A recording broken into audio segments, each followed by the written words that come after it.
Hey, Life Groups, Graham here, and we're going to be continuing on in our series Building Character. Here we are, week 12, 1 week away from Easter, and boy, oh boy, I am excited for that to worship the risen King together.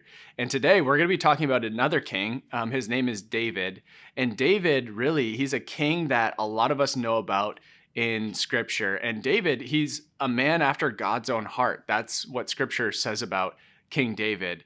And today we're actually going to be looking at and learning from an experience that David has that is really a low moment in his leadership. But I think we can learn a lot from the way he responds to this personal moral failure in his life. Many of you might know the story, but David, he cheats on another man's wife, Uriah, and he sends Uriah off in battle and has his own men separate from Uriah, and Uriah is tragically killed. And so David, he sleeps with Uriah's wife, as I've said, and he has a baby with her, Bathsheba. And so in this passage here that we're going to be looking at today, Nathan, a prophet of the time, he actually confronts David in such an interesting way. And you'll read that together.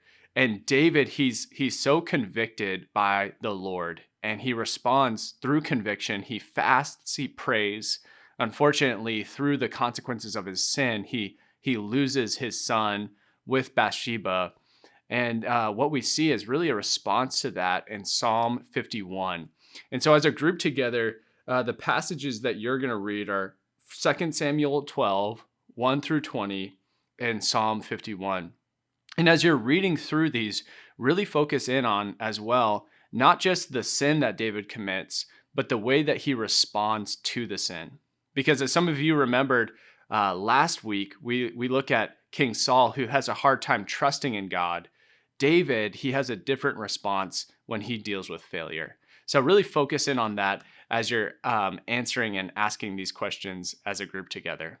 Hope you enjoy this time together as a group, and I hope you have a great discussion.